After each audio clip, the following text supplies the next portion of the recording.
guys, let's talk about basic tools for canning.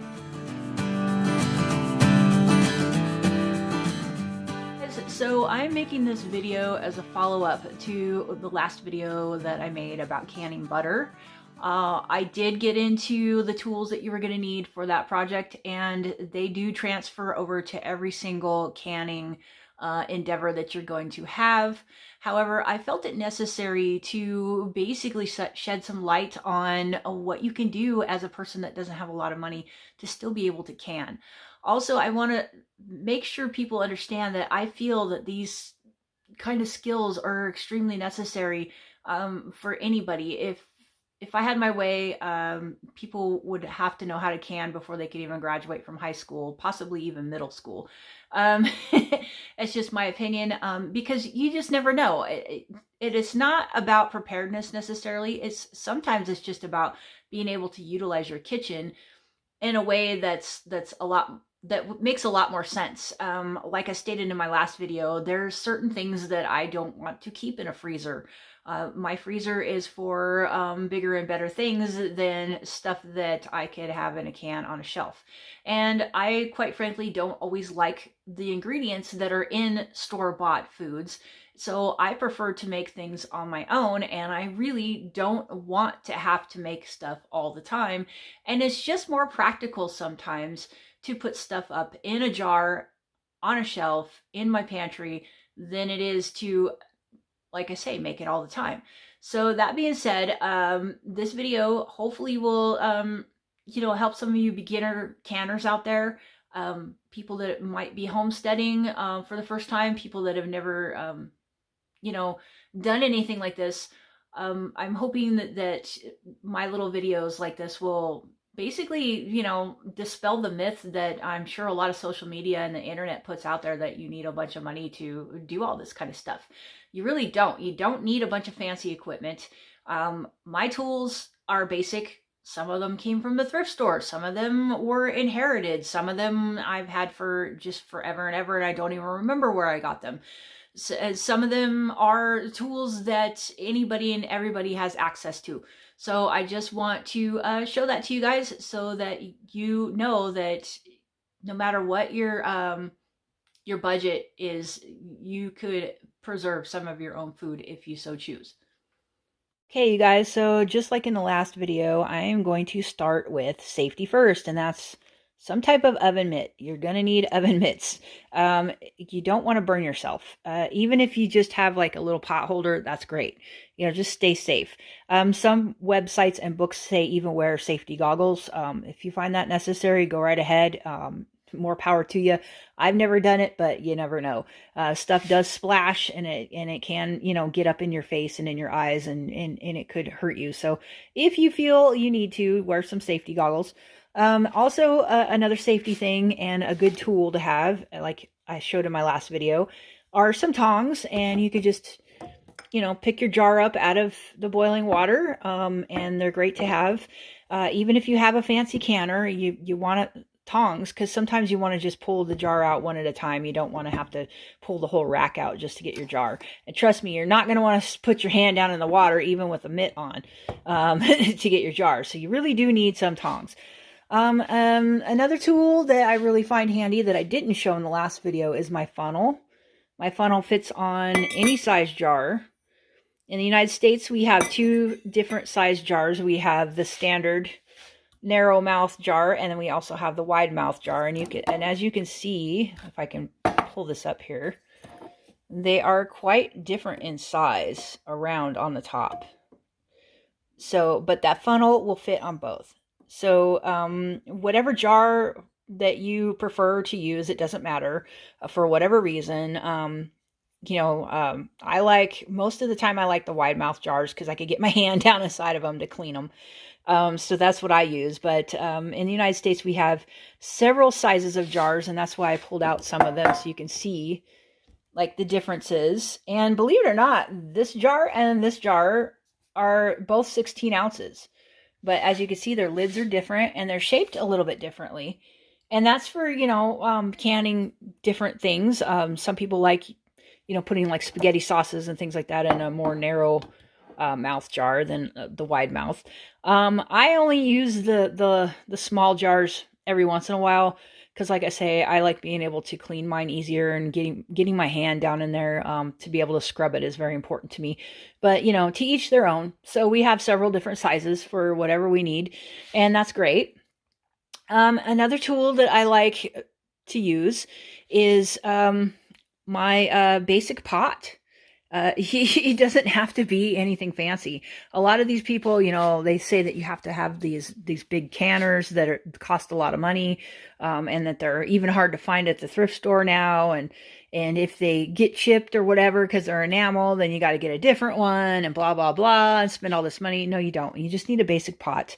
And depending on how many jars you're canning and what you're canning, you know, you can use any size pot as long as the jar gets submerged in the water, and as long as you can put something like a trivet or something in the bottom of it so the jar is not directly on the pot, because you don't really want that to happen. I've had to can like that before. You can do it, but I'm just warning you guys right now that it's kind of risky because your jar could crack or break on the bottom, and you really don't want that to happen if you know, you caught something in it and it's in the middle of boiling it, and then you're making a giant mess. And it could be a safety issue. So just make sure you find something like a trivet or one of these little, I guess it's a canning trivet, to put in the bottom of your pot. And I showed this in the last video, but this thing is really cool. It's probably about 9 inches around right now, and it's just a single one. And you can buy more of these. And see that little metal clip right there? You could just take this off and put several of them together and make them bigger if you have a giant pot. I don't think you're going to need a pot much bigger than this unless you have a giant family that you're trying to can for. But yeah, it's it's pretty handy to have because you can expand it, and it's a way cheaper than just buying a big huge, you know, canning deal. And it makes it so any pot will do. So I really like this thing. Another thing I like to make sure I have on hand is, you know, a felt pen in case I want to date my jars, and some freezer tape in case I want to make a label, because jars used to come with labels, especially like the little jam jars like these, but I haven't seen that in years. So if you want to put like some type of label on your jar, I recommend using freezer tape, especially if you're already, you know, putting stuff in the freezer with paper. Like we do, and or masking tape will work too. But this, you know, it's nicer. I think it stays on the jar better than masking tape, in my experience. So I really like to use that instead. And another thing that you probably will want are some extra rings and lids, so that you can reuse your jars. Jars are reusable indefinitely. The rings are reusable as long as they're not rusty or dented or something, but the inside lids, like I said in my last video, the inside part right here, you only want to can with that once. You can reuse it as storage, but don't recan with that because this little red stuff around here only lasts for so long, and the little, I guess this coating or whatever can get compromised too, and then you get whatever metal yucky stuff. So you really just don't want to reuse these for canning. You could reuse them for temporary storage, and that's why, you know, I mark them or label them or something like that so that I know that this has already been canned, and I'm just using it in the refrigerator for now, or I'm using it for like spices in the spice cabinet or something like that, which I don't do anymore too much because I don't use spices. But yeah, so that's just a handy tip, just to make sure you know that it's already been used. Either put a date on it or mark it somehow so that you don't recan with it. And another thing that I want to mention too, and one of the biggest reasons why I'm making this video, is this book. Okay, you don't have to get this exact book. This book is old. I've had this book for a really long time. I've had several copies of it actually over the years. It's probably came out when I was a little girl. I don't even remember the date on it. You can pick them up used at a thrift store or over on the internet. This book is a really good book because it tells you how to preserve your food. It also tells you about canning, a lot about canning. I learned a lot about canning from this book, and from my grandma and my mom and, you know, just other people. But this book is a good reference to have even if you are a seasoned canner. There's up-to-date information all over the internet. If you look it up, I'm sure people have, you know, websites and things like that about how to can. I'm pretty sure that the USDA always puts something out too on their website about canning. Most of the data that they put out hasn't changed since the 1970s or 80s. There's been a few things that they've discovered, like you know, steam canning. You probably don't want to do that anymore. It's not very safe.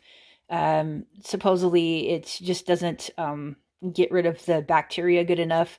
You know, bath canning, which is what I do, where you boil the jars in the water, is the safest method besides pressure canning. And pressure canning is basically like bath canning, except for, you know, you do it in a pressure cooker. But yeah, this having a good reference book really, really helps. And, you know, or good websites that you can find on the internet. But I really think that having a book is a good thing, because, you know, if the internet is down and you want to can that day, or if, you know, you just want something, you know, paper like me, to look things up in, it's just a good thing to have. So I highly recommend this book if you can find it. Like I say, it's an antique, so I don't know. I'm sure there's similar books out there on the market. You just have to do your research and find them. And like I say, just research, read everything you can read, look at every video you can. Okay, some other tools that I like to mention are, you know, your basic cooking tools, whatever it is you're going to use to cook whatever food it is that you're going to can, because most of the time, unless you're doing cold packing, you're going to be cooking the food. So I like to have various sized, you know, silicone spatulas around, and maybe a slotted spoon. You know, always make sure you have some sort of like rags or paper towels, just so that you can wipe off the rims of your jars and or wipe up messes that could occur. You know, just things like that. All right, you guys, so that's basically what you need to can. You don't need anything fancy dancy. You just need some basic cooking tools, some tongs, your safety equipment, and your jars. That's basically it, you know. If you want to get into something more advanced, like making jams and jellies, you might need a sieve or some type of filter or something like that. But you can pretty much can anything you need or want to can with all the stuff that I showed you. You don't need to get all Instagram fancy, and you don't need to spend a whole bunch of money. Anybody, anywhere, as long as they have access to jars and a pair of tongs, can anything they want. So hopefully this gave you guys some good ideas and will help you out. And if it did, please like and subscribe, and let me know what you think in the comments. Any of you guys out there that have been canning for a long time, you know, put down some ideas so that the rest of us can learn from it. And thank you so very much for watching.